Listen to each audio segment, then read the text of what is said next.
The idea behind existentialism is that having goals or desires, like wanting to run a marathon, doesn't hold much meaning until you actually take action toward achieving them.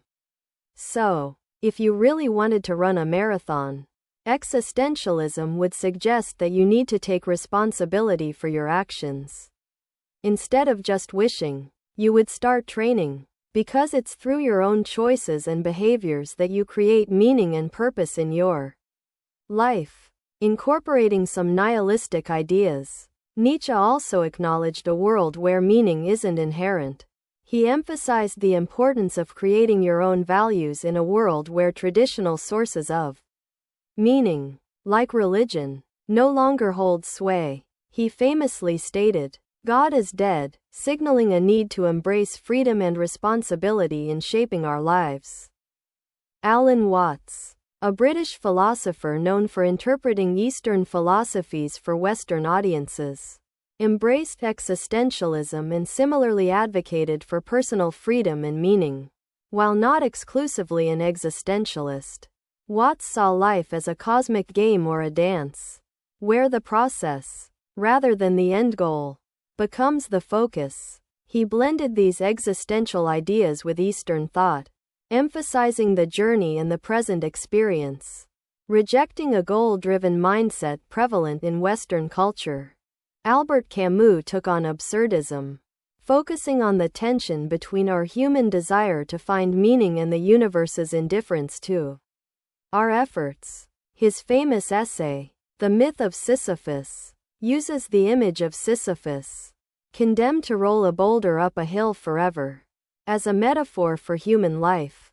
The absurdity of this task symbolizes our search for meaning in a meaningless world. Camus proposed that, instead of succumbing to despair, we could embrace the absurdity, live defiantly, and find joy in the process, much like the freedom a creative endeavor offers. In terms of mortality, absurdism doesn't see death as a negative, but as a call to live fully and in the present. Camus, for example, believed that defiant joy in the face of life's meaninglessness could lead to creative breakthroughs. This echoes the hedonism philosophy, which focuses on pleasure as the ultimate human pursuit, maximizing pleasure and minimizing pain. While there are two types of pleasure: immediate, sensory pleasures and longer-term, intellectual or emotional joys, hedonism emphasizes enjoying life's pleasures in moderation. Epicureanism, a branch of hedonism, advocates for simple pleasures and warns against excess, recognizing that indulgence can lead to more pain in the long run. Epicurus argued that the fear of death and gods is a major source of human anxiety. Death, to him, is simply the end of sensation and consciousness, something we need not fear. In this pursuit of a simple, joyful life, Epicureanism places value on friendships, knowledge, and inner peace. It also teaches that political or societal distractions can hinder our happiness, suggesting we focus instead on personal relationships and tranquility. Buddhism, particularly through the teachings of Alan Watts, offers a way to navigate suffering and achieve liberation. It teaches that suffering is an inherent part of life and that attachments, whether to desires or people, are the root cause. By following the Noble Eightfold Path, a set of ethical guidelines, we can live in a way that reduces suffering and cultivates peace and joy. In similar fashion, Taoism emphasizes the importance of living in harmony with the Tao, the fundamental flow of life. By following the natural rhythms of life, instead of forcing things, we can achieve balance and inner peace. Taoists encourage spontaneity, simplicity, and mindfulness, teaching us not to overcomplicate life but to let go of rigid control. At their core, existentialism, nihilism, absurdism, hedonism, Buddhism, and Taoism all aim for the same goal: happiness and harmony. They recognize the natural world, emphasize creativity, mindfulness, and reflection, and encourage finding joy in the process, not just the end goal. Whether through embracing life's absurdity, cultivating simplicity, or seeking pleasure, these philosophies provide multiple avenues to pursue fulfillment. The beauty of these ideas is that you don't have to follow just one path. You can blend elements from each philosophy, adapting them to create your own unique approach to life. After all, that's what the philosophers themselves did. They found teachings that resonated with them and created something new. Now, it's your turn to rewrite your own philosophy. For anyone looking to dive deeper into these big philosophical ideas, having a clear, visual summary is helpful. A philosophy cheat sheet can help you understand the relationships between different schools of thought and spark conversation with others. It's also a great way to keep philosophical ideas at your fingertips. One such idea is optimistic nihilism, which blends the traditional nihilist belief that life has no inherent meaning with a more hopeful twist. Unlike the despair often linked to nihilism, optimistic nihilism celebrates the freedom that comes with the absence of predetermined purpose.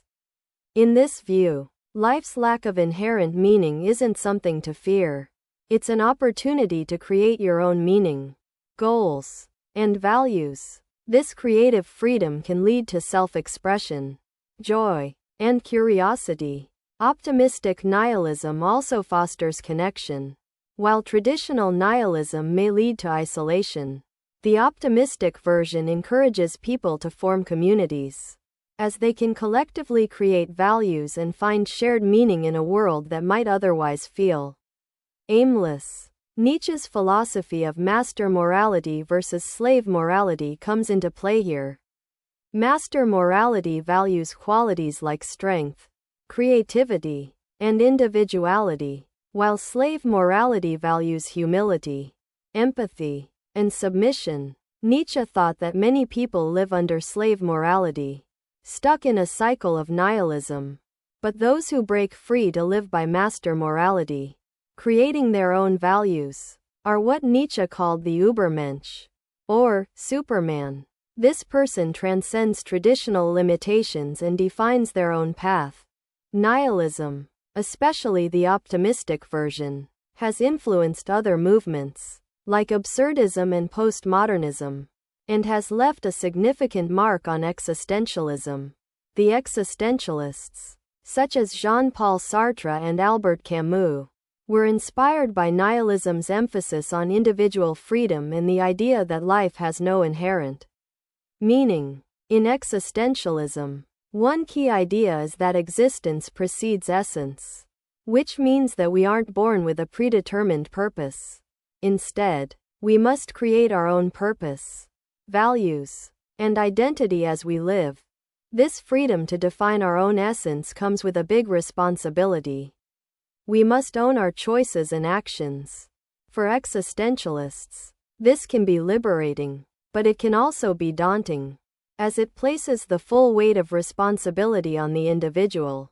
There's no external force that will step in and provide meaning or direction, which can lead to anxiety, especially when there are so many choices to make in life. Existentialism also focuses on the individual over the collective. Each person must navigate their own existence and create meaning without relying on societal norms or support systems. For some, this emphasis on personal agency is empowering, but for others, it can feel isolating because the community and collective beliefs often play a big role in shaping one's sense of purpose. In all these philosophies, the underlying theme is about freedom. Freedom to question, freedom to create, and freedom to define our own values and purpose. Regardless of the challenges that might come with it, philosophy might seem overwhelming, with all its different schools of thought, ideas, and fancy terms, but when you break it down, philosophy is really about two things: understanding how the world works and figuring out how we can live better in it. There are many different philosophies, and I'll explain a few in simple terms. Cynicism is an ancient Greek philosophy started by Diogenes' teacher, Antisthenes, who learned from Socrates. It's not the negative cynicism we think of today, but rather a way of living simply, focusing on virtue, and freeing ourselves from society's expectations. Cynics believe we should live according to nature and focus on what we need, not what society tells us to desire, like wealth, fame, or material things. A famous cynic, Diogenes, showed this by living with almost nothing, even urinating in public to challenge society's norms. The main idea of cynicism is that true freedom comes from not being dependent on material things, focusing on what we need, and not caring about social judgments. Stoicism, another ancient Greek philosophy, was founded by Zeno of Citium around the 3rd century BCE. It teaches us to focus on what we can control and accept what we can't. The Stoics believe that we can't control other people's actions or the events that happen to us, but we can control how we respond. They emphasize virtues like wisdom, good judgment, courage, bravery in difficult times, justice, treating others fairly, and temperance, self-control. They also encourage us to stay present and not worry too much about the future. Stoics see hardships as opportunities to grow stronger, and they believe that by practicing self-control and living in harmony with nature, we can achieve a virtuous life. Nihilism is a more challenging philosophy. It suggests that life has no inherent meaning or purpose, and that there is no objective truth. Nihilists question traditional beliefs, values, and systems like politics or religion, seeing them as arbitrary. They believe we can create our own values and meaning in life. But this can also lead to feelings of loneliness or alienation because there's no shared meaning. Some famous thinkers like Friedrich Nietzsche saw nihilism as a chance to break down old systems of meaning and create our own new values. Though it can seem depressing, nihilism can also inspire creativity and personal transformation because it challenges us to think for ourselves.